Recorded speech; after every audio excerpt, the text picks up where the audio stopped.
Hello प्यारे बच्चों, मैं ध्रुव कुमार राय एफिनिटी एजुकेशन की तरफ से आपका फिजिक्स टीचर बहुत बहुत स्वागत करता हूं। उम्मीद करता हूं आप लोग बहुत अच्छे होंगे और आपकी पढ़ाई भी बहुत अच्छे से चल रही होगी। प्यारे बच्चे, शुरू से लेके अभी तक हमने 3 चैप्टर कंप्लीट किए हैं। हमने projectile motion, motion in 2D ये अच्छे से कंप्लीट कर लिया था। लास्ट लेक्चर आप लोगों ने सर्कुलर मोशन देखा था। उससे पहले आप मोशन पढ़ चुके हैं, पूरा यूनिट एंड मेजरमेंट पूरा पढ़ चुके हैं। अब मैं आज शुरू करने जा रहा हूं प्यारे बच्चे आपके साथ एनएलएम। इस पूरी बुक का सबसे इंपॉर्टेंट चैप्टर, एक ऐसा चैप्टर जहां से आपको फिजिक्स समझ में आना शुरू हो जाता है, क्योंकि आपने काफ़ी मेहनत कर लिया है अभी तक। इक्वेशंस ऑफ मोशन को पढ़ा आपने मोशन इन 1 डायमेंशन पढ़ा यानी स्ट्रेट लाइन मोशन, आपने मोशन इन 2 डायमेंशन पढ़ा, 2D मोशन भी पढ़ा। अब अभी तक हम जो पढ़ रहे थे बेटा वो मोशन था। मोशन में हमने डिस्टेंस देखा, डिस्प्लेसमेंट देखा, वेलोसिटी, स्पीड, एक्सेलरेशन, मोशन के सारे फैक्ट्स देखे। बट जो मिसिंग था वो था cause of motion. Cause of motion consideration में नहीं ले रहे थे और इसीलिए उसको हम बोलते थे काइनेमैटिक्स। तो today we are going to start with dynamics. ठीक है, ये यहां पर हम लोग क्या करेंगे बच्चों, यहां पर हम लोग इस चैप्टर में पढ़ेंगे कि किस वजह से मोशन होता है, कॉज ऑफ मोशन पढ़ेंगे।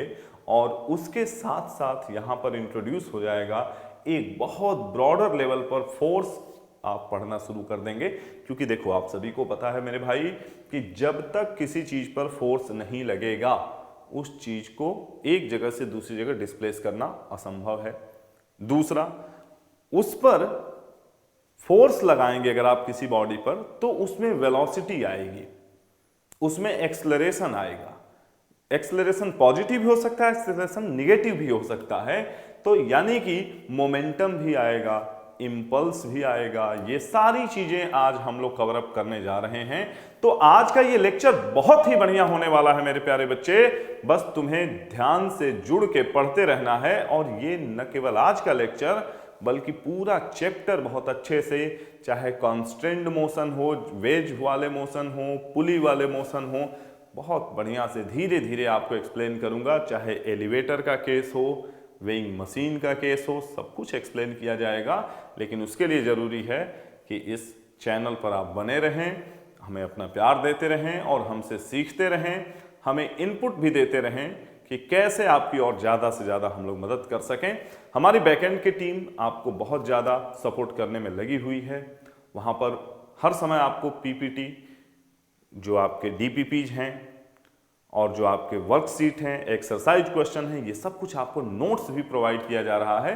तो उनको ज़रूर देखें, आप सभी लोग उनको डाउनलोड करें, उनसे पढ़ें और उनका फ़ायदा उठाएं। तो चलिए आज हम शुरू करने जा रहे हैं। एक तरफ आप देख पा रहे हैं फिजिक्स की दुनिया के great of the greatest sir Isaac Newton की तस्वीर, और दूसरी तरफ आप कितनी उम्मीद भरी नजरों से आप देख पा रहे हैं न्यूटन की तरफ। और न्यूटन आपको पढ़ाने के लिए, सिखाने के लिए इन्होंने जो लॉज दिए, उनके लॉज को मैं एक मॉडरेटर के रूप में आपके साथ जुड़ के समझाने का पूरा प्रयास करूंगा। भरसक ईमानदार कोशिश होगी, आप लोग भी बस कोशिश करिए। तो शुरू करता हूं बच्चे कॉन्सेप्ट ऑफ पॉइंट मास से, क्योंकि इस पूरे चैप्टर में मैं आपको बताऊं बार बार हर एक जगह पे फ्री बॉडी डायग्राम का डिस्कशन आएगा।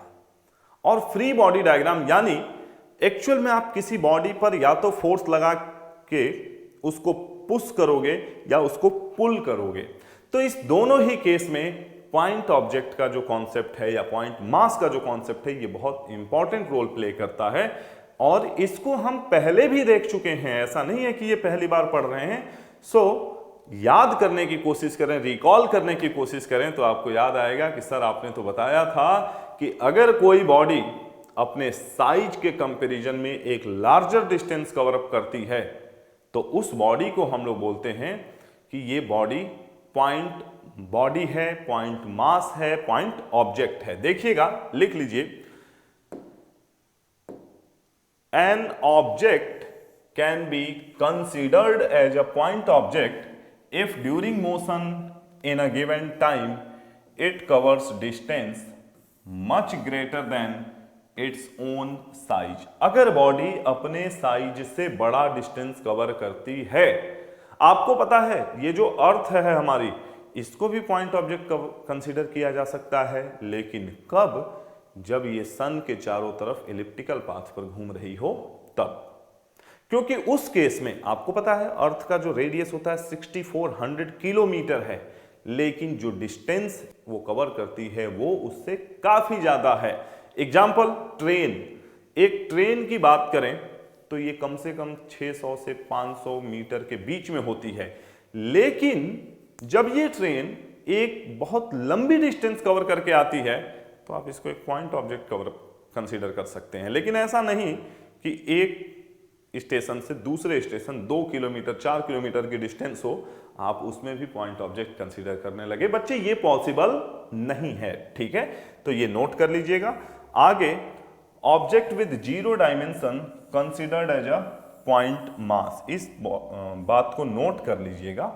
0 डायमेंशन मतलब कह लीजिए कि शेप और साइज बहुत छोटा है, लेंथ और ब्रेड्थ कंसिडरेबली बहुत बड़े नहीं हैं, तो वहां पर हम कंसीडर कर सकते हैं कि ये पॉइंट मास है। एग्जाम्पल के लिए मान लो मैंने ये बड़ा ऑब्जेक्ट लिया, ठीक है, एक बॉडी है, इस पर फोर्स एक इधर लग रहा है, एक फोर्स इधर लग रहा है। क्यों फोर्स की बात इसलिए आएगी बच्चे कि अब तो फोर्स के बारे में ही पढ़ना है ना?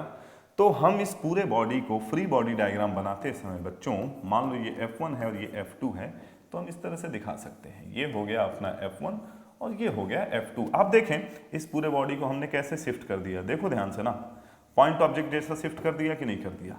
और इससे क्या होता है, विजुअलाइजेशन थोड़ा सिंपल हो जाता है और कुछ भी नहीं, ठीक है? तो इसको नोट कर लें आप सभी लोग। चलिए आगे बढ़ते हैं हम लोग। इस पूरे चैप्टर में जो सबसे इंपॉर्टेंट रोल प्ले करेगा, छोटे छोटे पॉइंट आज बात करेंगे हम, बहुत बड़े बड़े पॉइंट की बात नहीं करेंगे, क्योंकि छोटी छोटी बातें मिलके बड़ी बात बन जाती है। आपका डेली का एक एक दिन का थोड़ा थोड़ा प्रयास जो होता है ना, वही एक दिन बड़ा इफेक्ट डाल देता है।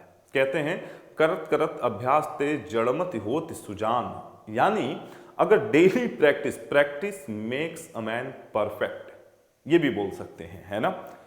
सेंट्रल आइडिया ये है कि अगर आप कुछ एफर्ट डालते रहते हैं तो हमारी जो जड़ता है, यानी हम जैसे हैं वैसे रहना चाहते हैं। अभी मेरा शरीर अगर मोटा है, मैं चाहता हूं कि मैं इसको पतला करूं, then definitely I have to put a lot of effort. प्रयास करना होगा, बातें करने से नहीं होगा, बैठे रहने से पढ़ाई नहीं होगी। आपको अगर चेंजेस लाने हैं then you have to do effort लगाना होगा, और उसको नहीं लगा पाते हैं तो आलस बोलते हैं, आलसी है, जड़ है, जड़त्व है, और उसी को इंग्लिश में इनर्सिया बोलते हैं, ठीक है? तो इनर्सिया का एक इंपॉर्टेंट रोल है, ठीक है? और इनर्सिया को खत्म करने के लिए या ओवरकम करने के लिए जो इंपॉर्टेंट फैक्टर है वो है फोर्स। याद रखिएगा, point to be noted, force is the required element to overcome inertia. Inertia होता क्या है, मैंने कहा ना, इसको हिंदी में हम लोग जड़त्व बोलते हैं, या फिर आप जड़ बोल सकते हैं। जड़ मीन्स जो फिक्स हो, जो मूव करने की कोशिश ना करे, या जो अपनी धुन में मगन रहे, जैसा है वैसा ही उसको पसंद है। पता चला महीनों से नहाया नहीं, वो नहीं चाहता नहाना, उसकी जड़ता है ये, है ना? तो ये चीज आप समझने की कोशिश करें, फील लीजिए, एहसास कीजिए कि चल क्या रहा है। भाई पढ़ना तो है ही, पढ़ने के साथ साथ जिंदगी में आपको पता है ना कि फिजिक्स जो है ना वो डेली लाइफ का हिस्सा है, और डेली लाइफ में हम इससे रोज मिलते हैं इन चीजों से। तो देखिएगा आप, इनर्सिया के बारे में आपको छोटी बात बताऊंगा, है ना? आपके घर में एक सोफा रखा हुआ है, टेबल रखा हुआ है, जिस पर आप बैठ के अभी पढ़ रहे हो, लेक्चर मेरा देख रहे हो।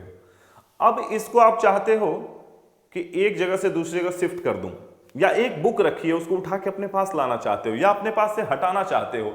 आपको क्या लगता है, फूंक मार के हट जाएगा क्या? आपको क्या लगता है ऐसे करके हट जाएगा क्या? कोई जादू टोना से हट जाएगा क्या? नहीं, एक सिंगल जादू टोना है, वो है फोर्स लगाओ हट जाएगा। लेकिन वो फोर्स अप्रोप्रिएट भी होना चाहिए। तो इसलिए इनर्शिया की बात करूंगा पहले। इनर्शिया को सिंपली आप ये बोलो ना कि ये मास से एसोसिएटेड है।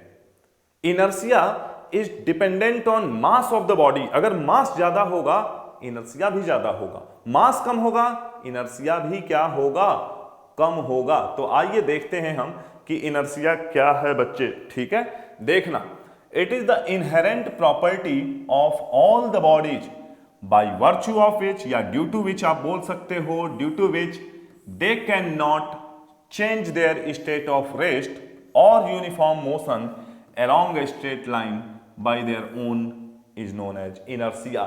मतलब अगर स्ट्रेट लाइन में मोशन में है तो मोशन में रहना चाहता है, रुका हुआ है तो रुका हुआ रहना चाहता है, ये है इनर्शिया। और ये तब तक नहीं चेंज होगी जब तक आप उस पर एक्सटर्नल फोर्स नहीं लगाएंगे। हम पढ़ेंगे भी, लॉ ऑफ इनर्शिया पढ़ेंगे। और एक चीज आपको और बताऊं कि इनर्शिया जो है ना, ये मास एसोसिएटेड प्रॉपर्टी है। मास ज्यादा होगा किसी बॉडी का तो इसका इनर्शिया भी क्या होगा, ज्यादा होगा।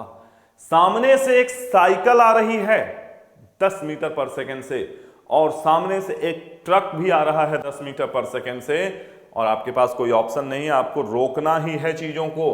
तो मैं बता दूं मेरे भाई कि किसको रोकना आसान होगा, ये आप डिसाइड कर लीजिए। इतने मैं ये देख लेता हूं कि कैमरे में सारे शब्द आ रहे हैं कि नहीं आ रहे हैं। बिल्कुल आ रहे हैं, सारे शब्द आ रहे हैं।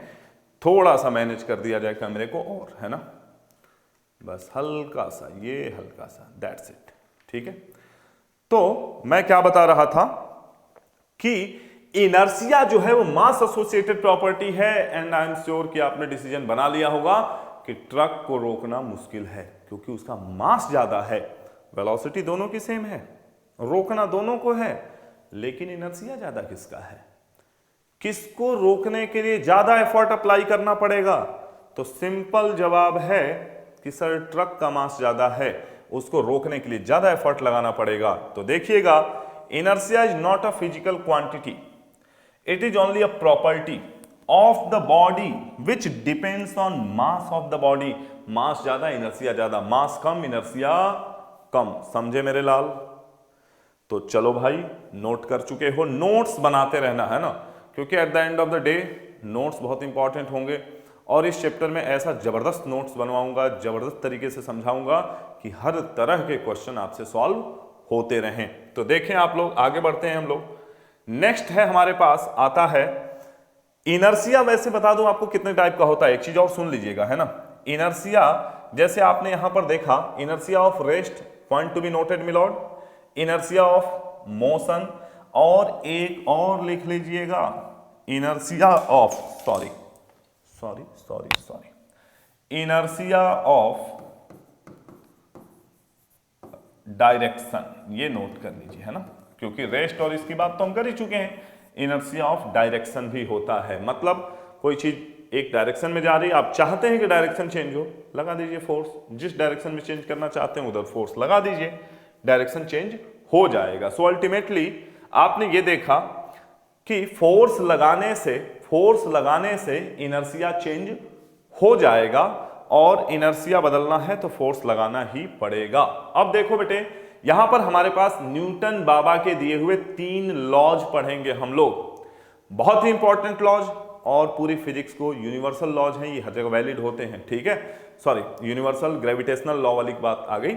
मैं ये कह रहा हूं कि ये लॉज ऑफ मोशन जो हैं, इनको ध्यान से पढ़िएगा, ये बहुत यूजफुल हैं। क्लियर है?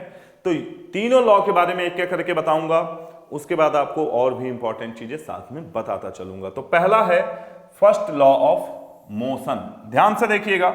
First law of motion which is related to inertia of the body. ये जो फर्स्ट लॉ ऑफ मोशन है, ये इनर्शिया से ही रिलेटेड है। और कैसे रिलेटेड है आप देखिए, पढ़ा भी होगा आपने, मैं पढ़ के सुनाता हूं, आप देखेंगे ध्यान से।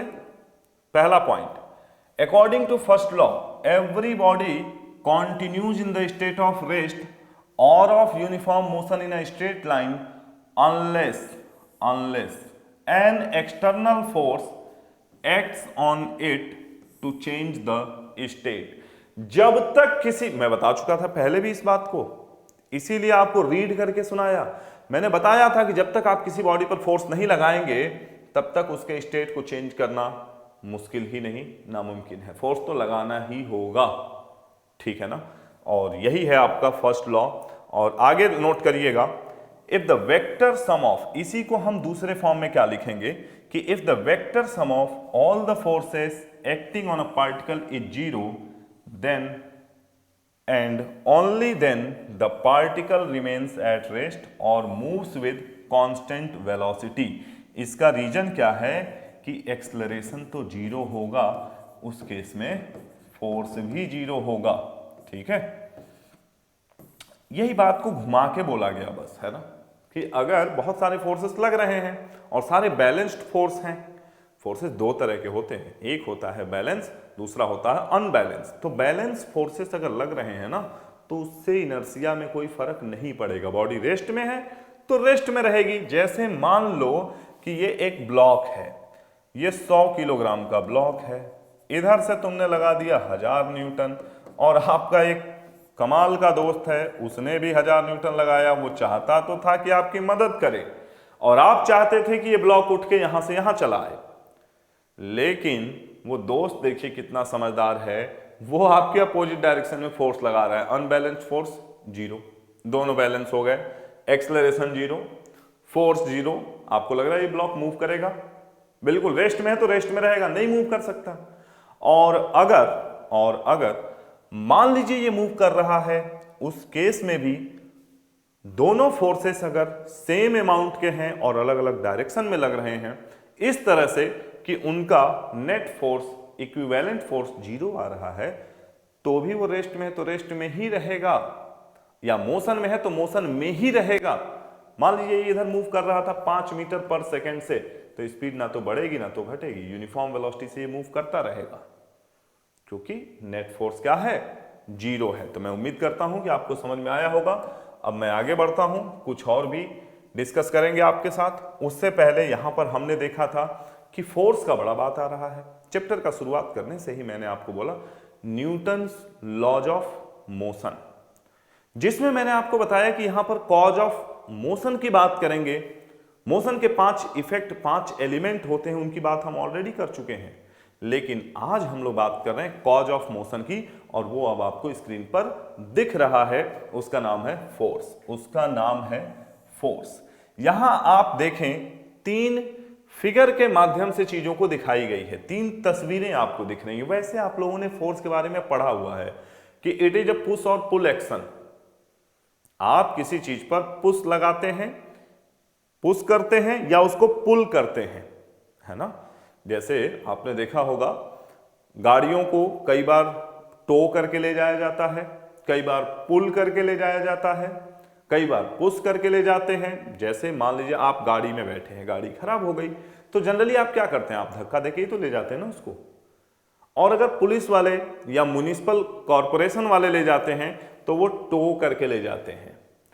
आप दूसरी गाड़ी से ले जाते हैं, खींच के ले जाते हैं, पुल करके ले जाते हैं। जो गाड़ी खराब होती है वो पीछे होती है, और जो गाड़ी लेके जाती है वो आगे होती है। ये चीज याद है, देखा होगा आप लोगों ने प्रैक्टिकली। तो फोर्स क्या है? डेफिनेटली आप बोल सकते हो कि फोर्स इज अ पुश और पुल एक्शन, लेकिन इसके आगे थोड़ा सा जोड़ो, क्योंकि ये छोटी क्लासेस वाली बात थी।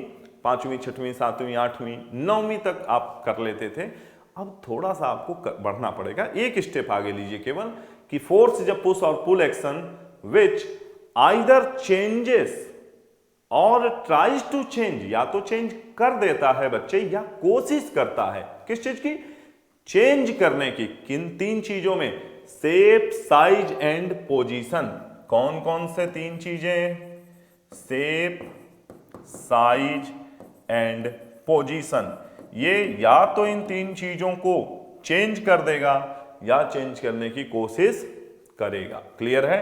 और यही है हमारा फोर्स। जैसे आप देखो, ये एप्पल है, यही एप्पल ही, ये पूरे एनएलएम की नींव एप्पल की ही ऊपर रखी हुई है भैया, है ना। लोग बाग बताते हैं कि अपने बाग में बैठे हुए न्यूटन के सर के ऊपर सेब गिरा, और जिस सेब की वजह से देखिए आज क्या क्या हमें पढ़ना पड़ रहा है। ठीक है, तो ठीक है। अब ये भी समझो कि एप्पल जो है वो नीचे की तरफ क्यों गिरा। मैं आपको आगे चल के बताऊंगा types of forces, weak forces, strong forces, short range forces, long range forces, ये सारी बातें आपको डिटेल में बतवाऊंगा, क्योंकि मुझे ये भी बताना है कि आईआईटी हो या नीट हो, उसमें क्वेश्चन कहां से बनते हैं और किस टाइप के बनते हैं, तो उस पर भी एक क्वेश्चन आता है। Long range forces, short range forces, contact forces, non contact forces, conservative forces, non conservative forces, है ना, ये सारी बात की जाएगी बच्चों। लेकिन अभी केवल फोर्स की बात हो रही है, तो ये ग्रेविटेशनल फोर्स जो कि एक टाइप है नॉन कॉन्टैक्ट फोर्स का, उसकी वजह से ही नीचे गिरता है। जैसे मार्कर को मैंने छोड़ा, अब मार्कर को जैसे छोड़ा मार्कर नीचे की तरफ गिरा, ये नॉन कॉन्टैक्ट फोर्स है। जो अर्थ लगा रहा है इसके ऊपर ग्रेविटी भी बोलते हैं इसको, ठीक है। दूसरा यहां पर देखिए एक भाई साहब हैं, इधर मान लीजिए कोई दीवार है, इस दीवार को ये धक्का देने की या किसी गाड़ी को, किसी ऑब्जेक्ट को पुश करने की कोशिश कर रहे हैं, फोर्स लगा रहे हैं नहीं लगा रहे हैं। अब डिपेंड करता है कि ये कितना फोर्स लगा रहे होंगे। भाई ये आदमी अकेले ट्रेन को तो धक्का नहीं दे सकता एक आदमी, लेकिन कार है, बाइक है, स्कूटर है, साइकिल है, झूला है जिस पर आप बैठ के अपने दोस्त को कई बार आपने झुलाया होगा, तो ये इन चीजों को तो मूव करा सकते हैं ना। अब यहां पर देखो एक वेज है, इंक्लाइंड प्लेन है, वहां पर ये बॉल है, इसको ऊपर ले जाना है, आप क्या कर रहे हैं, फोर्स लगा रहे हैं, और ये फोर्स जो है रोलिंग इफेक्ट दे रहा है, ऊपर तरफ ये चल रहा है। या आप चाहते हो कि ये नीचे ना गिरे, वहीं रोक के रखना चाहते हो तो भी फोर्स लगाना पड़ेगा, अदरवाइज तो ये नीचे गिरेगा ना। समझ पा रहे हो मेरी बात को? तो ये फोर्स है। अब इसकी डेफिनेशन पढ़ लेता हूं कि force is an external effort in the form of push and pull which either changes और टेंड टू चेंज कर देगा या कोशिश करेगा क्या, स्टेट ऑफ रेस्ट और of uniform motion of a body. क्योंकि मैं तो बता चुका हूं आपको, पहले भी डिस्कस कर चुका हूं कि फोर्स लगाएंगे तो या तो वेलोसिटी बढ़ेगी या वेलोसिटी घटेगी, एक्सेलरेशन पॉजिटिव होगा या फिर एक्सेलरेशन होगा नेगेटिव। तो इन सब बातों को ध्यान रखिएगा, नोट जरूर कर लीजिए। अच्छा, अब आपको बात करते हैं फोर्स की। फोर्स एक वेक्टर क्वांटिटी है। कैसी क्वांटिटी है बेटे? It is a vector quantity, और इसके लिए हम लोग एफ के ऊपर एरो लगाते हैं। क्या लगाते हैं? एरो। इसकी यूनिट क्या होती है? अगर हम इसके यूनिट की बात करें बच्चों, तो न्यूटन है ना, जिसको हम लोग कैपिटल एन से रिप्रेजेंट करते हैं, न्यूटन इसकी यूनिट है। डाइन भी इसकी यूनिट है ना, और आपको पता है कि 1 न्यूटन जो होता है वो 10 की पावर 5 डाइन के बराबर होता है। इसका डायमेंशन अगर हम बात करें तो ml/t-2, ठीक है। और आगे आप चल के देखोगे कि इसको हम लोग rate of change of momentum भी बोलते हैं, वो भी आप देखोगे। Force equal to mass multiplied with acceleration भी निकल के आएगा, वो भी देखोगे। तो यहां पर अभी हम लोग इतना ही करते हैं, आगे चलते हैं, ठीक है। अब जैसा कि मैं बात कर रहा था कि अगर आप किसी बॉडी पर फोर्स लगाते हो तो वो मूव करना शुरू कर सकती है, यानी उसके अंदर वेलोसिटी आ जाएगी। क्या आ जाएगी? वेलोसिटी। और वेलोसिटी आएगी ना, तो बॉडी के अंदर एक नई फिजिकल क्वांटिटी इंट्रोड्यूस हो जाएगी, जिसको अपन बोलेंगे लीनियर मोमेंटम। ठीक है दोस्तों, तो देखिएगा लीनियर मोमेंटम की अगर मैं बात करूं ना, या मोमेंटम की, तो सिंपल एक बात समझ लेना कि जो ऑब्जेक्ट मोशन में होगा केवल उसी के पास मोमेंटम होगा, चाहे लीनियर हो चाहे एंगुलर हो। अब बॉडी रेस्ट में आ गई तो उसके पास कोई मोमेंटम नहीं होगा, इस बात को याद रखना, क्योंकि वेलोसिटी जो होगा वो जीरो होगा। तो नोट करिएगा कि linear momentum of a body is the quantity of motion contained in the body. कितना मोशन है, कितनी तेजी से, कितनी ज्यादा वेलोसिटी के साथ कोई बॉडी मूव कर रही है, इस बात के मेजरमेंट रखने के लिए हमारे पास जो फिजिकल क्वांटिटी है वो है लीनियर मोमेंटम। और ये एक वेक्टर क्वांटिटी है बेटे, इसको हम लोग P से रिप्रेजेंट करते हैं। क्लियर है? देखिएगा, it is measured in terms of the force required to stop the body in unit time. इस पर मैं बताऊंगा अभी, सेकेंड लॉ ऑफ मोशन आएगा ना, ये स्टेटमेंट नोट कर लीजिएगा, आपको वहां तुरंत समझ में आ जाएगा कि ये क्या बोल क्या रहा है ना। वैसे आपको बताते चले कि जो मोमेंटम होता है वो सिंपल मास इनटू वेलोसिटी होता है, जिसमें कि मास तो आपको पता ही है कि स्केलर क्वांटिटी है, लेकिन वेलोसिटी क्योंकि वेक्टर है इसलिए मोमेंटम भी एक वेक्टर क्वांटिटी हुआ बच्चे। दूसरा, जो मोमेंटम है इसकी यूनिट अगर आप देखोगे किलोग्राम मीटर पर सेकेंड, ठीक है, जबकि फोर्स का क्या था? Kilogram metre per second square. Newton को हम लोग लिख लीजिएगा, बल्कि आपको वैसे पता भी होगा, ऐसा नहीं कि नहीं पता है, लेकिन लिख लीजिएगा, kilogram metre per second square भी उसकी यूनिट होती है। ठीक है बेटे, तो ये हो गया आपका momentum, kilogram metre per second, और इसकी जो डायमेंशन बनेगा वो बनेगा mlt-1। क्लियर है? अभी इस पे हम ग्राफ की भी बात करेंगे, क्योंकि हम देख रहे हैं कि P है m इंटू वी, तो हमें ये तो साफ साफ दिख रहा है कि P is directly proportional to V, P is directly proportional to M, लेकिन M is directly proportional to V अगर P कांस्टेंट हो जाए तो आइए मैं आपको ये चीजें बताता हूं, समझिएगा इसको। ग्राफ की हेल्प से 3 ग्राफ मैं आपको यहां पर दिखाऊंगा। पहला मेरा ग्राफ है P और V के बीच में, P और V के बीच में। अब देखो बच्चे, P इक्वल टू mv होता है, और यहां से मैं देख पा रहा हूं कि जो P है वो डायरेक्टली प्रोपोर्शनल है V के। कब? जब M कांस्टेंट है, मास मेरा कांस्टेंट है, जिस बॉडी की मैं बात कर रहा हूं उसका मास नहीं वेरी कर रहा है। तो आप देखो ध्यान से, एक स्ट्रेट लाइन आपको मिल रही है, यहां पर दिख रही है ये स्ट्रेट लाइन। आगे देखेंगे हम लोग। अब अगर हमने क्या किया बच्चे कि हमने इस बार वेलोसिटी को कांस्टेंट कर दिया, तो वेलोसिटी को कांस्टेंट करेंगे तो P is directly proportional to M आएगा। ये इसके लिए था। इधर वाले की बात करेंगे यहां पर। ठीक है, तो देखें आप, यहां x एक्सिस पर मास दिखा दिया और y एक्सिस पर क्या दिखा दिया? मोमेंटम। तो ये एक स्ट्रेट लाइन आई जिसमें कि वेलोसिटी जो है वो कांस्टेंट है बच्चे। क्लियर है? अब अगर हम ये करें कि P को कांस्टेंट कर दें, क्या कर दें? P को अगर हम कांस्टेंट कर दें बच्चों, इसका मतलब क्या हुआ? इसका मतलब हुआ कि product of mass and velocity is constant. और अगर m और v कांस्टेंट हो गए तो आप क्या बोलेंगे? आप बोलेंगे कि जो v है वो इनवर्स रिलेशन में आ गया m के साथ। मींस अगर m बढ़ेगा तो वेलोसिटी घटेगी।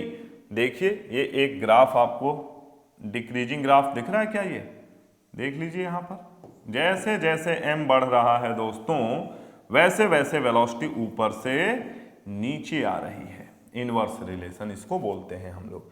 ये स्ट्रेट लाइन कर्व है डायरेक्ट रिलेशन के लिए। समझ में आई बात यहां तक?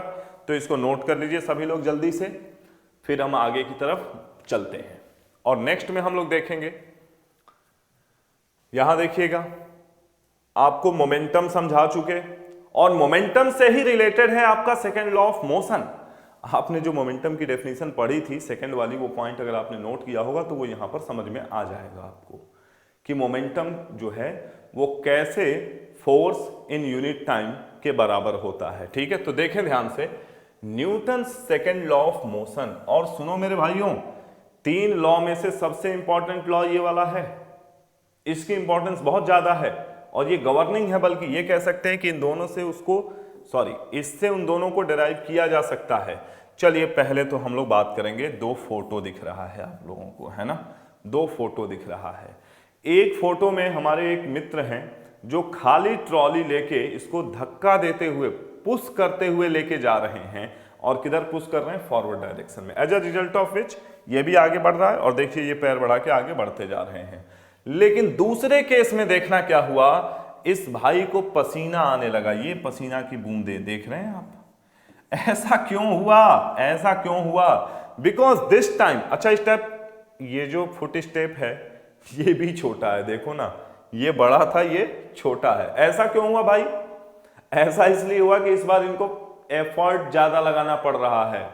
पहले ट्रॉली खाली थी, अभी ट्रॉली पे ईंटें भरी हुई हैं, कहीं कंस्ट्रक्शन वर्क कर रहे हैं या फिर कहीं से ईंट लेके भाग रहे हैं घर की तरफ अपने, है ना?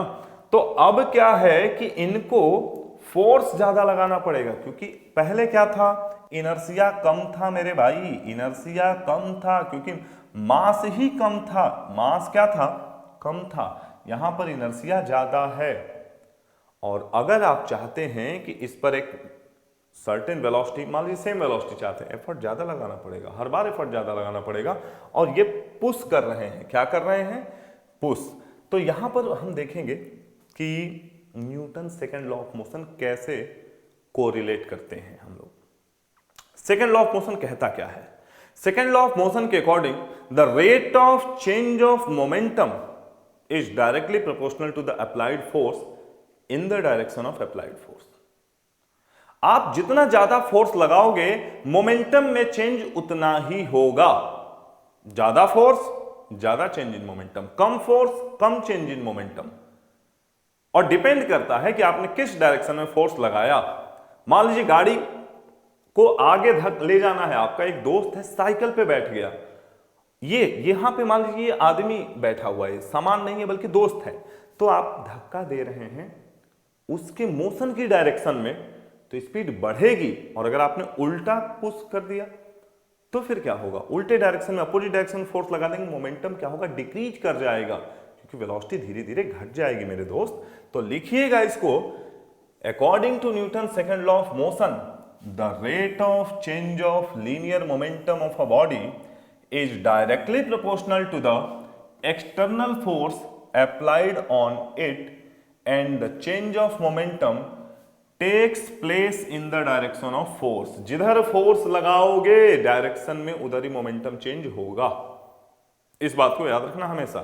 और यहां से हम ये लिख सकते हैं कि इस स्टेटमेंट को मैथमेटिकली क्या लिख सकते हैं कि F is directly proportional to rate of change of momentum dp upon dt।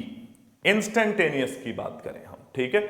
और ये आपको पता होना चाहिए कि जो किसी पर्टिकुलर बॉडी के लिए अगर मोमेंटम को मैं मास इंटू वेलोसिटी लिखता हूं तो उसमें से मास मेरा जो होगा वो कांस्टेंट होगा। और dv अपॉन dt को हम लोग क्या बोलते हैं भाइयों? dv अपॉन dt को हम लोग एक्सलरेशन बोलते हैं, rate of change of velocity, instantaneous rate of change of velocity, ये हमारा एक्सलरेशन a आ गया। तो यहीं से हम लोग ये भी लिखते हैं फोर्स इक्वल टू ma। कुछ बच्चे बड़ा ही नादान होते हैं, ये बताने की बजाय वो बार बार इसको बताने लगते हैं, जो कि अच्छा नहीं है, जो कि अच्छी बात नहीं है। फोर्स जो होता है वो मास इनटू एक्सेलरेशन होता है, लेकिन rate of change of momentum के डायरेक्टली प्रोपोर्शनल होगा। ज्यादा फोर्स लगाओगे ज्यादा चेंज इन मोमेंटम होगा, कम फोर्स लगाओगे कम चेंज इन मोमेंटम होगा। याद रखेंगे इस बात को। चलिए हम आगे बढ़ते हैं और देखते हैं नेक्स्ट क्या है। यहां से नोट कर लिया होगा आप लोगों ने। एक बात आती है Newton's third law of motion. क्योंकि लॉज ऑफ मोशन चल रहे हैं तो पहले हम लॉज ऑफ मोशन को कंप्लीट कर लेते हैं, उसके बाद हम लोग एक बार इंपल्स की भी बात करेंगे और क्वेश्चंस भी करेंगे, इंपॉर्टेंट पॉइंट की भी डिस्कशन करेंगे।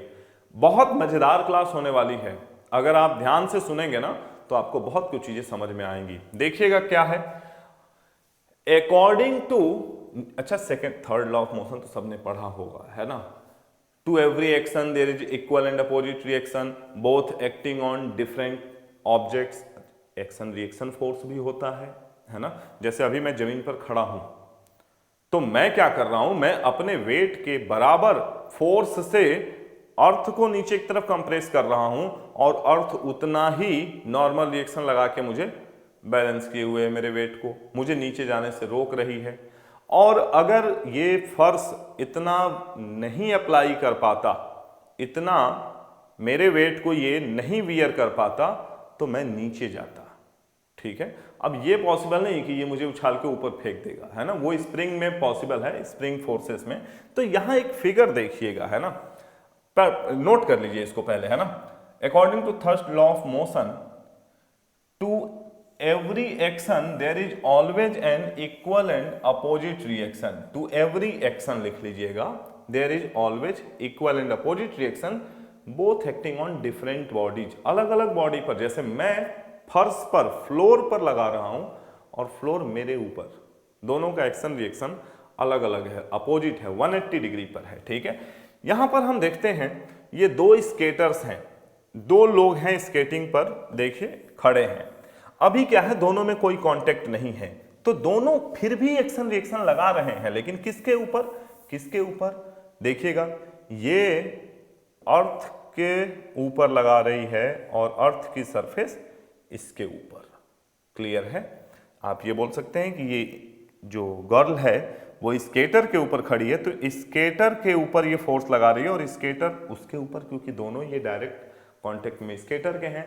और अगर स्केटर और लड़की दोनों को मैं कंबाइंड बॉडी मान लूं तो ये दोनों किसके कांटेक्ट में हैं? अर्थ सरफेस के कांटेक्ट में हैं, है ना।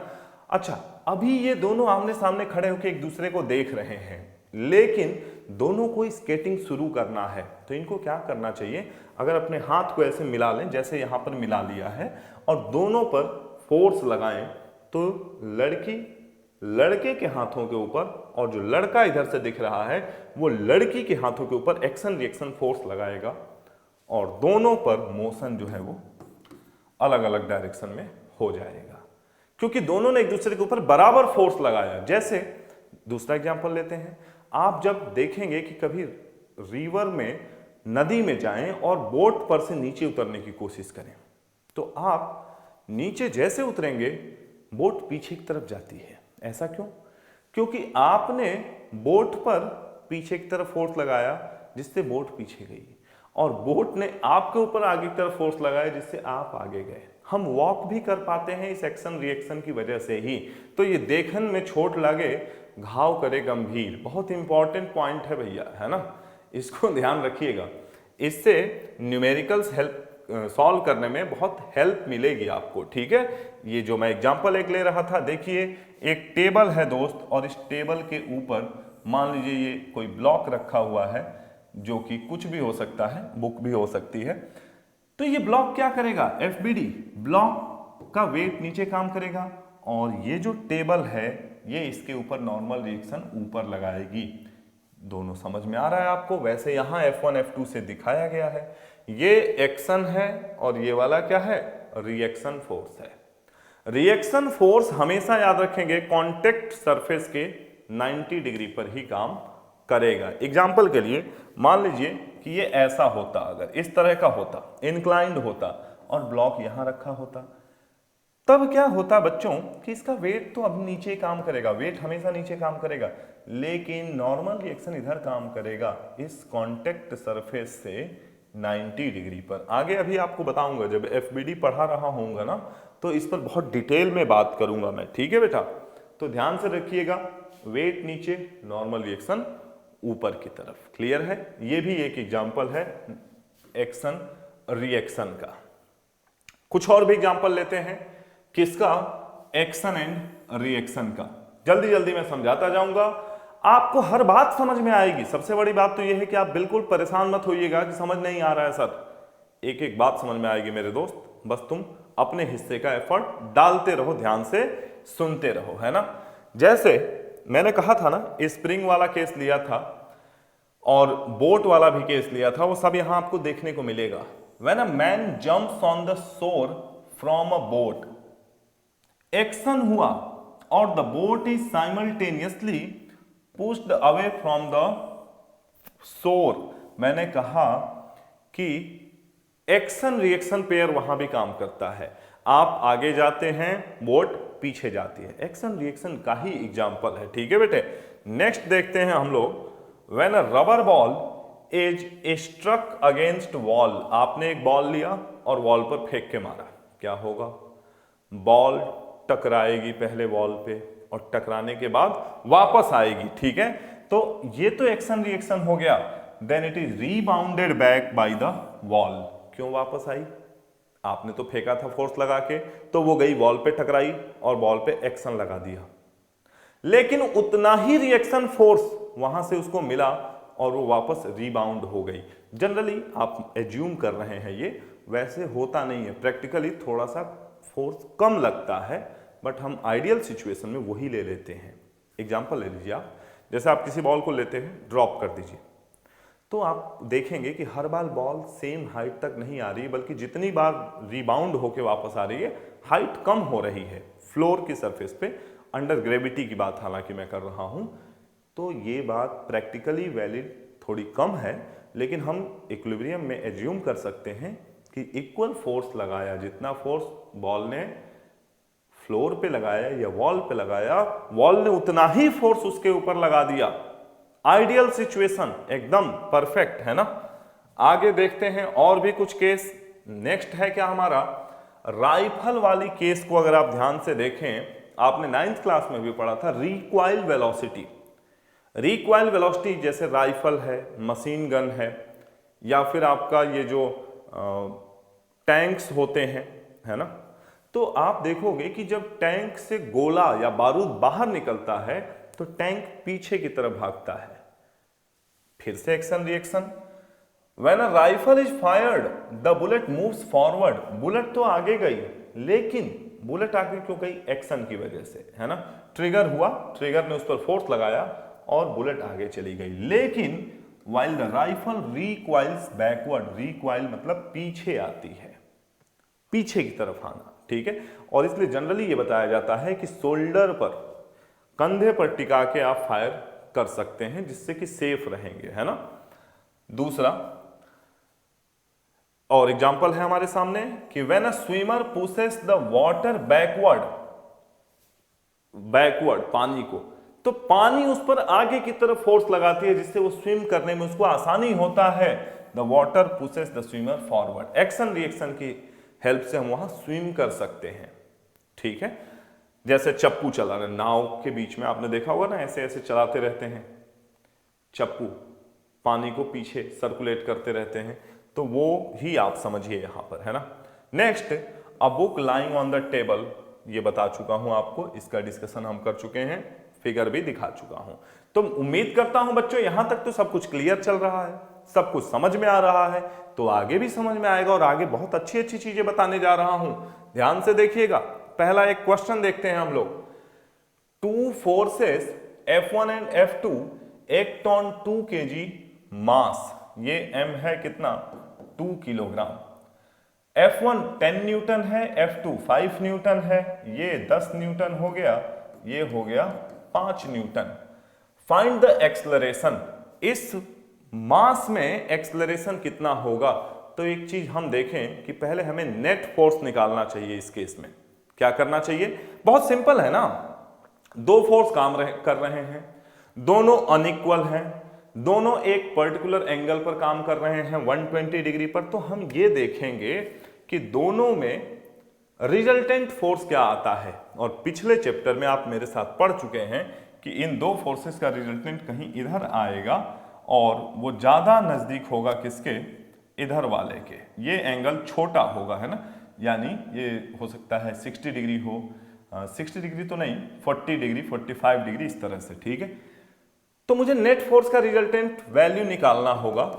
Parallelogram law of vector addition से मैं क्या करूंगा? F1 स्क्वायर यानी 10 square plus 5 square plus 2 into 10 into 5, और cos 180 degree sorry cos 120 degree minus 1/2 होता है। 2 से 2 कैंसिल हो गया, 100 प्लस 25 माइनस 50 कितना आएगा बेटे? यहां से क्या बचेगा? 75। इसको आप 5√3 न्यूटन भी लिख सकते हो। क्लियर है क्या? और √3 क्या होता है आपको पता है? √3 क्या होता है आप देखना, यहां पर फोर्स देखना है ना, आपको ये देखना है मास कितना है 2 किलोग्राम, तो फोर्स कितना आ जाएगा? फोर्स होगा m इंटू ए। अब देखिए ये फोर्स है 5√3 इक्वल टू 2 इंटू ए, तो ए आ गया कितना बेटे? 2.5√3 metre per second square. Check करिए ऐसा कोई ऑप्शन है आपके पास? जी हाँ, बिल्कुल, ऑप्शन नंबर ए 2.5√3। तो इस क्वेश्चन में आपने देखा कि हमने कैसे पहले इन दोनों का पैरेललोग्राम लॉ का इस्तेमाल करके मैग्नीट्यूड निकाल दिया। डायरेक्शन से कोई मतलब नहीं था हमें, हमारा मतलब था कि मैग्नीट्यूड कितना है, ठीक है। और आगे मैं आपको यह भी सिखाऊंगा कि कैसे इन दोनों फोर्सेस को हम एक्स और वाई एक्सिस के लॉन्ग तोड़ सकते थे।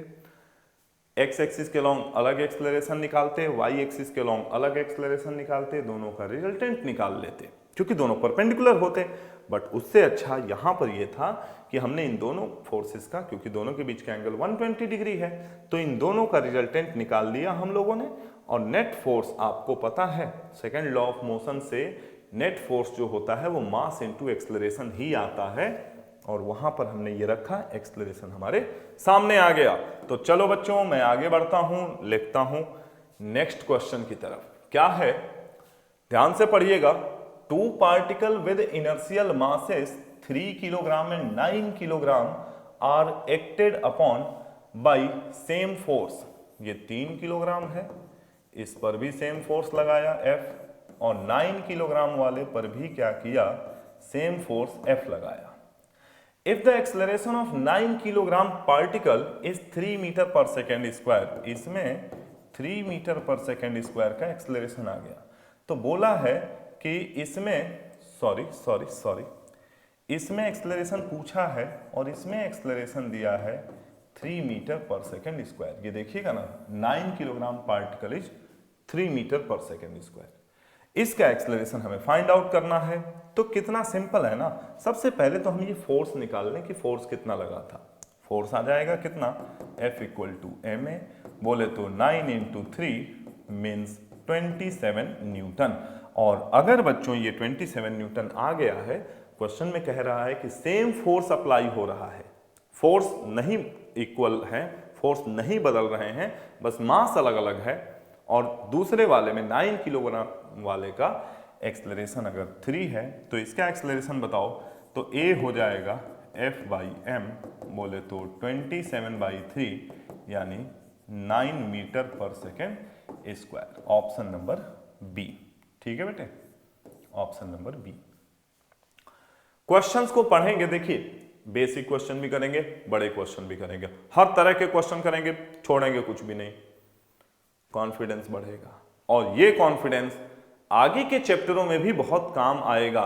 तो इसके लिए आप बिल्कुल ये दिमाग से निकाल दीजिए कि कौन सा क्वेश्चन बड़ा है, कौन सा क्वेश्चन छोटा है। आप तो बस इस बात को देखिए कि हमें तो हर क्वेश्चन सॉल्व करना है, ठीक है बेटे। चलो नेक्स्ट क्वेश्चन की तरफ मूव करते हैं। ये क्या है, अ train reduces its speed uniformly from 75, you है 75, फाइनल वेलोसिटी हो गई 15 kmph, किलोमीटर पर आवर, ठीक है। स्पीड पहले कितनी थी, 75 थी, बाद में कितनी हो गई 15 इन 40 सेकेंड। इसमें जो टाइम लगा वो 40 सेकेंड लगा, ठीक है। आगे, to come to rest travelling at the same rate it will take a further time of, यानी अब 15 से 0 होने में 15 किलोमीटर पर आवर से 0, अगर ये u होए ये v है, तो बोला है कि t बताओ कितना होगा, t बताओ कितना होगा, है ना। ये 0 मीटर पर सेकेंड है, क्लियर है। इसके लिए आप सभी बहुत समझदार हैं। पहले आप एक्सेलरेशन निकालेंगे, क्या निकालेंगे, यहां से एक्सेलरेशन निकालेंगे। और उससे पहले आप देखिएगा जरा ध्यान से, v is equal to u minus 80 लिया जाएगा यहां पर, ठीक है। और प्यारे बच्चे v कितना होगा, 15 माइनस 75 इंटू 5/18 कर लेते हैं, equal to minus a into 40। यहां से a कितना आ जाएगा बेटे, -60 इंटू 5 अपॉन 18 इंटू 40, ठीक है। 0 से 0, 6 3 जा, a की वैल्यू आ गई कितनी, 5/12 metre per second square negative का, ठीक है। देख लीजिए ध्यान से, समझ पा रहे होंगे आप लोग। और वैसे क्योंकि मैंने माइनस ले लिया था ना, तो यहां पर मुझे प्लस कर लेना चाहिए था, ठीक है। इस माइनस साइन को मैं हटा दूंगा क्योंकि माइनस तो मैं पहले ही ले चुका हूं, है ना, तो उससे कोई फर्क नहीं पड़ेगा, क्लियर है। अब a आ गया मेरा 5/12, तो v इक्वल टू यू, दोबारा इसी को लगा देंगे, है ना, -80। v कितना है, 0 है, ये कितना है 15 into 5/18 equal minus 5/12 into T. इसको उधर लेके जाएं और 5 से 5 कैंसिल कर दें, t आ जाएगा 15/18 इंटू 12, ठीक है। 6 2 जा, 6 3 जा, 3 5 जा, टाइम आ जाएगा कितना, 10 सेकेंड, क्लियर है। ये है, अगले 10 सेकेंड में ये बॉडी रुक जाएगी बच्चों। कैसे किया वो आपके सामने है। पहले हमने यहां से एक्सेलरेशन निकाला जो कि 5/12 आ गया, और इस 5/12 को यहां रखा। 5/18 क्यों मल्टीप्लाई कर रहे हैं, किलोमीटर पर आवर को मीटर पर सेकेंड में करने के लिए कर रहे हैं। अगर आपका ये कंफ्यूजन है तो आप इसको समझ लीजिए, ठीक है। बेसिक क्वेश्चन है, कॉन्सेप्ट बिल्डिंग में हेल्प करेगा, क्योंकि अचानक से बड़े क्वेश्चन नहीं आते, क्वेश्चन हर तरह के आते हैं, ठीक है दोस्त। तो तैयार रहना है हर तरह के क्वेश्चंस के लिए। नेक्स्ट क्वेश्चन देखिएगा, the horizontal and vertical component of a force are, force along x axis दिया है 30 newton, force along y axis vertical component जिसको हम बोलेंगे ये दिया है 40 newton. If the force acts on a body of mass 5 kilogram, 5 kilogram की body है, आपसे बोला है एक्सलरेशन निकालो। तो ये दोनों का देखिए, एक इधर की तरफ है, एक इधर की तरफ है, ये एफ एक्स है, ये एफ वाई है। आप इन दोनों का रिजल्टेंट निकाल लीजिए, कितना आ जाएगा, रूट में 30 का स्क्वायर प्लस 40 का स्क्वायर यानी 50 आ जाएगा, 50 न्यूटन। कैसे आ जाएगा, 900, 1600, 2500 और 2500 का स्क्वायर रूट 50। क्लियर है बच्चे। अब ऐसे में बच्चों फोर्स क्या होता है, m इंटू ए, और ए होता है फोर्स अपॉन मास। फोर्स है 50 upon 5 means 10 metre per second square, option number D. Clear. तो ये बहुत अच्छे तरीके से आपको करने होंगे क्वेश्चंस, बहुत ढेर सारे, और भी अच्छे, आसान, मीडियम, इजी, हर तरह के क्वेश्चन आपको मिलेंगे हमारे वर्कशीट में। उसको डाउनलोड करिए, वहां से सॉल्व करिए। और अभी मैं इंपल्स ले रहा हूं, पीवाई क्यूज भी हम लोग लेके आएंगे, है ना। एक सीरीज आपको पीवाई क्यूज की ही पूरी मिलेगी। तो अभी आप कॉन्सेप्ट पर काम करते रहिए। अब हम इंपल्स की बात कर रहे हैं। इंपल्स एक बहुत इंपॉर्टेंट पॉइंट है समझने के लिए। होता क्या है इंपल्स, हम जब किसी बॉडी पर फोर्स लगाते हैं शॉर्ट टाइम के लिए, कितने टाइम के लिए, वेरी शॉर्ट टाइम के लिए, जैसे आपने बैट और बॉल, बैट से बॉल को हिट किया होगा, तो आपको क्या लगता है कि जो बॉल आती है क्या वो बैट से 10 सेकेंड, 5 सेकेंड, 2 सेकेंड, 4 सेकेंड, आधा सेकेंड टच करके रहती है क्या, आधे से भी कम सेकेंड तक उसका कांटेक्ट रहता है। मतलब ये कि the force acting on a body for very short time period is responsible for appropriate changes in the body. और ये चेंजेस हमें दिखते हैं, इस चेंज को हम लोग क्या बोलते हैं, इंपल्स, और इसी का स्टडी हम लोग करने जा रहे हैं। तो हेडिंग डालिएगा और लिखिएगा कि sometimes a large force acts for very short duration, बहुत छोटे टाइम के लिए, and produces a finite change in momentum of the body. मैं नहीं जानता कि मेरी कौन सी बात या किसी बुक में लिखी हुई कौन सी बात आपके दिमाग में घर कर जाए और आपका एक मोमेंटम बन जाए, आप पढ़ने में लग जाओ, आपसे सारे क्वेश्चन होने लगे। इसलिए मुझे आसान क्वेश्चन भी कराना है, मुझे मीडियम भी कराना है, और मुझे डिफिकल्ट क्वेश्चंस भी कराने हैं। हर तरह के क्वेश्चन का एक कॉम्बिनेशन, मिक्सचर तैयार करना है हम लोगों को, ठीक है। तो यही है कि इसने क्या किया बेटे, change in momentum of the body produce कर दिया, ठीक है। लिखिएगा, the impulse of the force is defined as the product of force and time, यानी इंपल्स की अगर बात की जाए तो ये होता है फोर्स इनटू डेल्टा टी। और ये डेल्टा टी बहुत स्मॉल होता है बच्चे। Force acting on a body for very short time period, आपको याद होगा एफ आपने लिखा था delta P upon delta T. तो यहीं से हम ये भी लिख सकते हैं कि जो इंपल्स होगा वो डेल्टा पी के बराबर होगा, क्योंकि क्रॉस मल्टीप्लाई करो F into delta T, impulse आ गया और वो डेल्टा टी यानी चेंज इन मोमेंटम के बराबर, यानी P2 माइनस P1 के बराबर, चेंज इन मोमेंटम के बराबर। और इसलिए इसकी यूनिट भी जो होगी वो क्या होगी, किलोग्राम मीटर पर सेकंड ही होगी, क्योंकि जो मोमेंटम की यूनिट वही इसकी यूनिट, ठीक है। हाँ, ये क्या करता है, ये it causes change in momentum, और इसमें बॉडी बहुत कम टाइम के लिए कांटेक्ट में आती है, फोर्स बहुत कम टाइम के लिए काम करता है, ठीक है बेटे। तो लिखिएगा, if a force acts on a body for very short time then impulse equal to force into time duration, या फिर चेंज इन मोमेंटम, ठीक है। अब ये देखो आप, क्योंकि ये फोर्स और टाइम का प्रोडक्ट है, इसलिए हम इसको ग्राफिकली अगर समझने की कोशिश करें तो आप ये बोल सकते हो कि अगर आपने टाइम और फोर्स के बीच ग्राफ बनाया है आप ही ने तो लिखा था कि जो इम्पल्स होता है, इम्पल्स वो फोर्स इंटू डेल्टा टी होता है, means area under F T curve, लिखिएगा, point to be noted, area under force and time curve is what, impulse. ठीक है, जैसे यहां पर आप देखो, अगर कुछ ऐसा कर्व बन रहा है तो ये एक रेक्टेंगल है, A B C D rectangle है, इसका जो एरिया है ये पूरा वाला, ये एरिया, इस एरिया को ही हम क्या बोलेंगे, इम्पल्स बोलेंगे। यहां पर ये वाला एरिया जो है, ये एरिया किसके बराबर है, इम्पल्स के। यहां पर ये दोनों एरिया किसके बराबर हैं, इम्पल्स के।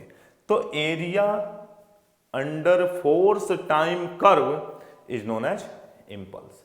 इम्पल्स के कुछ एग्जांपल बताता हूं आपको। It is a vector quantity, ये भी नोट करिएगा। ठीक है, देखेंगे आप यहां पर एक इस इमेज को या इस जो एक एनिमेशन है उसको गौर करिए आप लोग। ठीक है, इसमें आप देखें क्या हो रहा है। देखें, ये दो बच्चे हैं, ये दोनों बॉल खेल रहे हैं, है ना, और दोनों के हाथों के मूवमेंट पे अगर आप ध्यान देखिए तो जब ये बॉल इसके पास जा रही है, यहां आई, इसने अपना हाथ नीचे किया, वहां पहुंची, देखिए उसने अपना हाथ नीचे किया, तो बॉल को कैच करते समय दोनों अपने हाथ को नीचे की तरफ ले जा रही हैं। गौर से देखिए अगर आपने अभी तक नहीं देखा था तो। ठीक है, देखिए गई बॉल, हाथ नीचे आया, इसका देखिए हाथ नीचे आने लगा। ऐसा करके ये बच्चे कर क्या रहे हैं, किसने बताया इनको ऐसा करना, और ऐसा करने का बेनिफिट क्या है, इसी के लिए कुछ पॉइंट आपके साथ में डिस्कस करना चाह रहा हूं। आपने क्रिकेटर्स को भी देखा होगा कैच करते हुए, तो क्रिकेटर्स कैच कैसे करते हैं, क्रिकेटर जब भी बॉल को रोकते हैं तो अपने हाथ को हमेशा लोअर नीचे की तरफ करते हैं, कभी ऊपर की तरफ नहीं लेके जाते। हाँ, कुछ बच्चे होते हैं जो पहली बार क्रिकेट खेलते हैं तो बॉल को ऐसे पकड़ने की कोशिश करते हैं।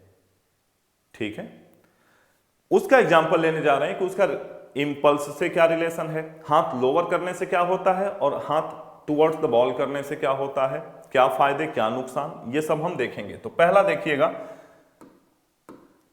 while catching a cricket ball, while catching a cricket ball, the player lowers his hand। ऐसा करने से ये होता है कि जब बॉल नीचे आती है तो उसको कांटेक्ट टाइम थोड़ा ज्यादा मिल जाता है। कांटेक्ट टाइम ज्यादा मिल जाता है तो फोर्स का इंपैक्ट कम हो जाता है, हर्ट कम होता है, चोट कम लगती है, इंपैक्ट कम हो जाएगा। इस बात को याद रखिए, क्योंकि टाइम बढ़ गया, यहां से उसने कैच करना शुरू किया और धीरे धीरे धीरे यहां तक लेके आया, लोअर करते करते तब पूरे ग्रिप में उसको लिया बॉल को, तो इससे इंपल्स कम हुआ हाथ लोअर करने की वजह से। ठीक है, अगला, व्हीकल्स लाइक, कोई भी व्हीकल हो, है ना, कोई भी गाड़ी हो, उसमें आपने देखा होगा शॉक एब्जॉर्बर, शॉकर्स लगे होते हैं। क्यों लगे होते हैं, क्योंकि जब कहीं कोई बीच में ब्रेकर आएगा, ठोकर आएगी, जर्किंग आएगा, तो वहां पर फोर्स शॉर्ट टाइम के लिए जो काम करेगा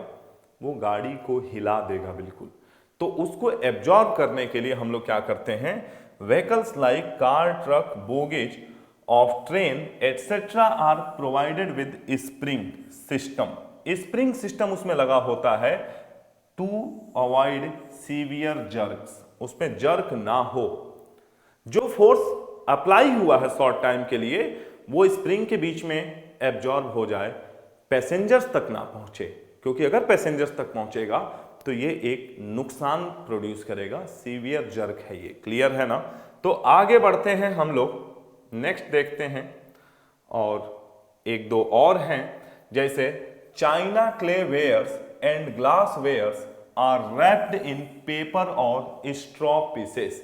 जैसे ये कैमरा, ये बोर्ड, ये सॉफ्ट चीजें हैं, इनके टूटने का खतरा ज्यादा है, तो इनको जब हम कहीं एक जगह से दूसरी जगह भेजते हैं, टीवी, एलसीडी, लैपटॉप, तो कवर कर देते हैं किन चीजों से, पेपर से या स्ट्रॉ पीसेस से, सो दैट कि ये सेफली एक जगह से दूसरी जगह, जर्क अगर लगे भी तो एब्जॉर्ब कर लें, ये मटेरियल तक ना पहुंचने पाए। ठीक है, next, an athlete is advise to come to stop slowly after finishing a fast race, क्योंकि अगर वो तुरंत रोकने की कोशिश करेगा अपने आप को, बॉडी आगे की तरफ चली जाएगी।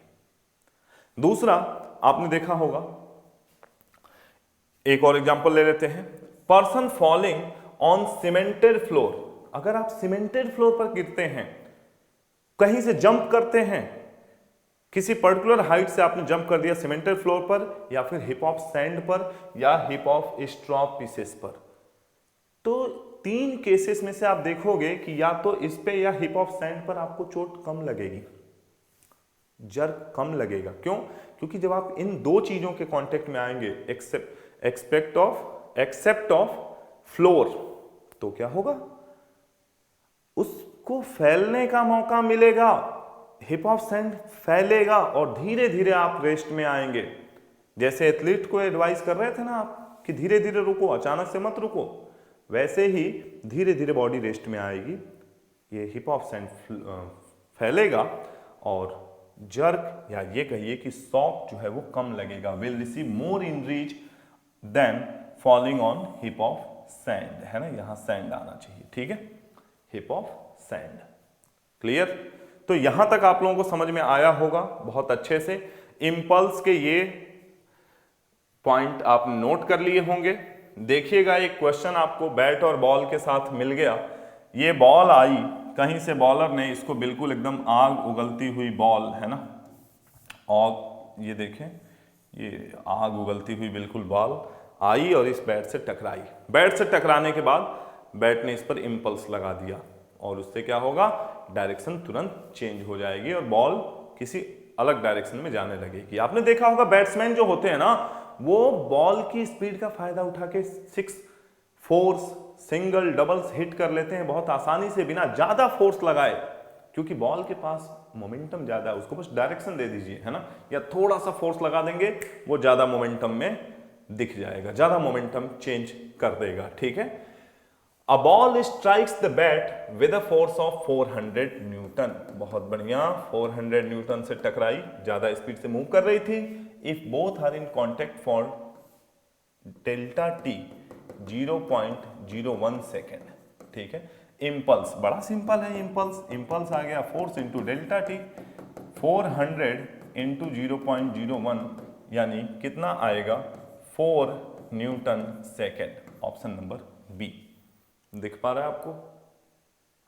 चलिए, अगर हो गया हो तो हम लोग आगे बढ़ते हैं, ठीक है। और यहां पर देखें आप, एक क्वेश्चन और दिख गया हमें कि the area of the force time graph gives. अब ये तो हर बच्चे को पता है, जो इतनी देर से सुन रहा है उसको पता है कि area under force time curve हमें इंपल्स के बारे में जानकारी दे देता है। जैसे ये फोर्स हो गया, ये टाइम हो गया, ये इस तरह से कुछ अगर ग्राफ है, तो ये जो पूरा एरिया है यहां से यहां तक का, ये पूरा किसको बताएगा, इंपल्स को, ठीक है, क्योंकि इंपल्स होता है फोर्स इंटू डेल्टा टी। यहां इंटीग्रेट करना चाहें तो इंटीग्रेट कर लीजिएगा, क्योंकि ये वेरिएबल फोर्स है, कांस्टेंट नहीं है, ठीक है, T1 से T2 तक। क्लियर है बेटे? तो ये क्या देगा, वेलोसिटी नहीं, एक्सेलरेशन नहीं, डिस्प्लेसमेंट नहीं, चेंज इन मोमेंटम। इंपल्स ही तो चेंज इन मोमेंटम होता है। तो ये बात आपके समझ में आ गई। एक नेक्स्ट क्वेश्चन लेते हैं हम लोग, देखते हैं क्या है इसमें। A body moving with constant velocity is brought to rest in that much of time. Delta t जो है वो कितना है, 0.25 सेकेंड। मान लीजिए ये u मीटर पर सेकेंड से मूव कर रही थी, ठीक है। फाइनल वेलोसिटी 0 हो गई, फाइनल वेलोसिटी क्या हो गई, 0 metre per second. By applying retarding force 100 Newton. Force कितना लगाया गया, 100 न्यूटन, ठीक है। The initial momentum of the body. अब आप देखो, फोर्स लगा के आपने बॉडी को रेस्ट में लाए, तो फोर्स लगा रहे हो तो मैं तो पहले से कह रहा हूं कि चेंज इन मोमेंटम होगा ही होगा। होगा कि नहीं होगा, बिल्कुल होगा। वेलोसिटी बढ़ सकती है, वेलोसिटी घट सकती है, इस केस में देखिए वेलोसिटी घट रही है, ठीक है। तो आपने फोर्स कितनी देर तक लगाया, 0.25 सेकेंड के लिए, यानी आपने इंपल्स लगाया, और इंपल्स जो होता है वो डेल्टा पी होता है। तो डेल्टा पी क्या होगा बेटे, इंपल्स हो जाएगा 100 into 0.25 equal to P2 minus P1, या फिर P final minus P initial. तो 25 इक्वल टू P2 तो 0 हो जाएगा, माइनस अब यहां पर आप ले लेंगे क्या, बॉडी का मास दिया है क्या कहीं पर, बॉडी का मास हमें नहीं गिवन है, और वैसे हमसे ये मोमेंटम ही पूछा है ना, पी इनिशियल मोमेंटम ही हमसे पूछा गया है। तो पी इनिशियल आ गया कितना, magnitude wise 25 kilogram metre per second. आप माइनस साइन पे मत जाइएगा, है ना, तो इसका option number A, minus sign पर मत जाइएगा, क्योंकि चेंज इन मोमेंटम, वैसे भी ये जो फोर्स लगा रहा था ना वो निगेटिव ही फोर्स था, तो माइनस इधर भी माइनस इधर, आप ये बोल सकते हो कैंसिल हो गया, ठीक है। रिटार्डिंग फोर्स था, फोर्स जो था वो रिटार्डिंग था। क्लियर है बेटे? चलिए आगे, आज के लिए हम लोग इतना ही करते हैं और मिलते हैं कल की क्लास में। कल फिर से लेके आऊंगा आपके लिए इससे आगे के कॉन्सेप्ट, टाइप्स ऑफ फोर्सेस और बहुत ऐसी चीजें जो आईआईटी और नीट में डायरेक्ट क्वेश्चंस लेके आती हैं, उनको बहुत अच्छे से एक्सप्लेन करूंगा। कैसे 3, 4, 5, 2 या 2 से ज्यादा फोर्सेस लगने के बाद भी बॉडी इक्विलिब्रियम में रहेगी, और इक्विलिब्रियम में रहेगी या मूव करेगी तो किस फोर्स से मूव करेगी, इंक्लाइंड प्लेन, ये सारी चीजें कल मैं लेके आपके साथ फिर से जुड़ता हूं। तब तक के लिए बहुत बहुत धन्यवाद मेरे बच्चे, अपना बहुत सारा ख्याल रखना और पढ़ाई जरूर करना, है ना। वर्कशीट डाउनलोड कर लो, वर्कशीट सॉल्व करो, पीछे के क्वेश्चंस रिवाइज करो। कल फिर मिलते हैं इसी प्लेटफॉर्म पर, तब तक के लिए थैंक यू।